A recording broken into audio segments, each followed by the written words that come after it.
Haleluya. Apapun yang terjadi, Yesus Kristus tetap Tuhan di atas segala Tuhan. Dan Raja di atas segala Raja. Karena tidak ada nama lain di bawah kolong langit ini yang diberikan kepada manusia yang olehnya kita dapat diselamatkan. Kita dapat masuk ke hidup kekal di surga. Rumah Bapa yang kekal. Amin. Kita mendengar tentang ucapan seorang Samaria. Ketika Yesus mengadakan percakapan atau dialog dengan perempuan Samaria di Yohanes 4 pada ayatnya yang ke-9. Maka kata perempuan Samaria itu kepada Yesus, "Masakan engkau orang Yahudi minta minum kepadaku seorang Samaria? Sebab orang Yahudi tidak bergaul dengan orang Samaria." Nah, ini dia akar masalahnya di sini. Mengapa sampai mereka tidak bergaul? Padahal mereka ini satu bangsa. Dua etnik, tapi satu bangsa.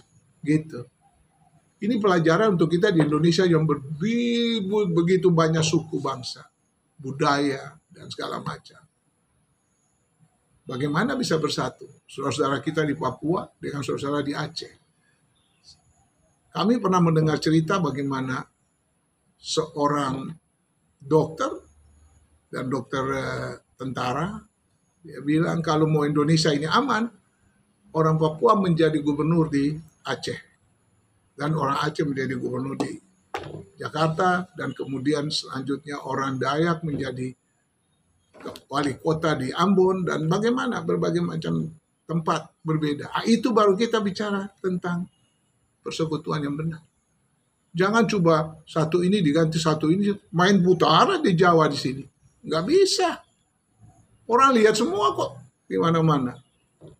Sehebat-hebatnya Pak Prabowo, kita berdoa supaya dia bisa mempersatukan Indonesia. Terima kasih Tuhan Yesus, tolong. Kami berangkat dari percakapan orang Samaria dengan Yesus itu, membuat kami melihat ke belakang. Kurang lebih 500 tahun yang lalu, peristiwa ini terjadi. Di 2 Raja-Raja 17 ayat 18.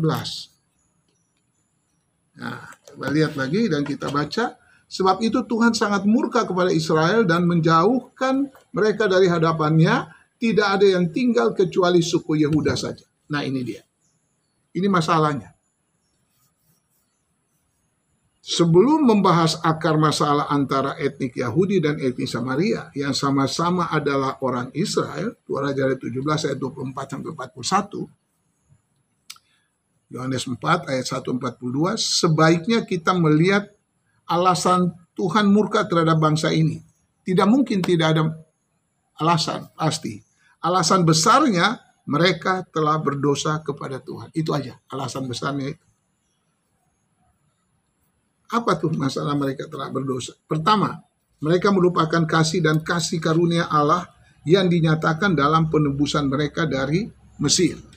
Ayat 7-9. Bergaul dengan bangsa-bangsa yang sudah dihalau oleh Tuhan dari hadapannya dan membangun bukit-bukit pengorbanan. Tuhan menentang mereka.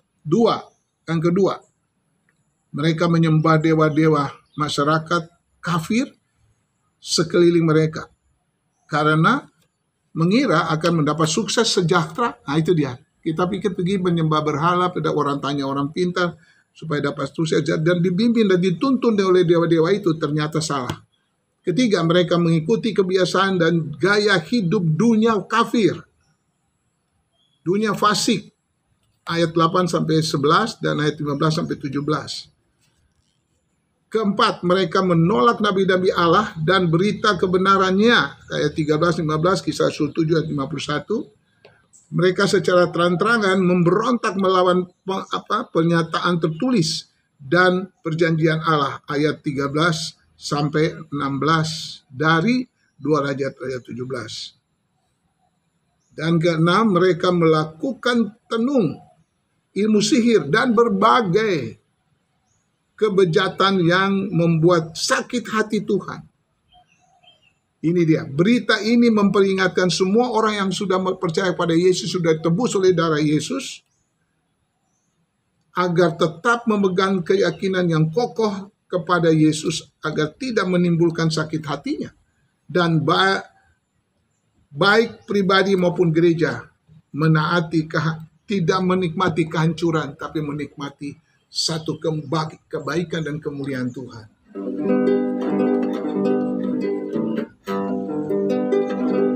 Manis lembut, bertobatlah, Tuhan Yesus memanggil saya dan kau.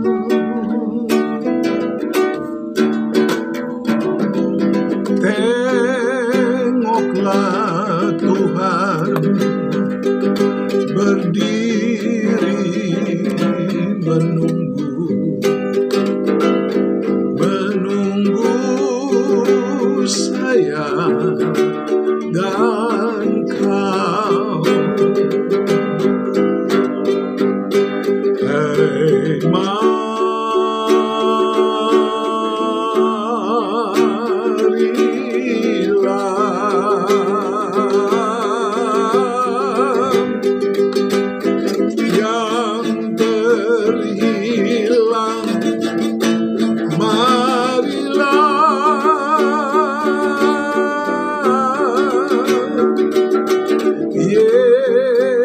Yesus memanggil kau dengan kasih-Nya yang berdosa.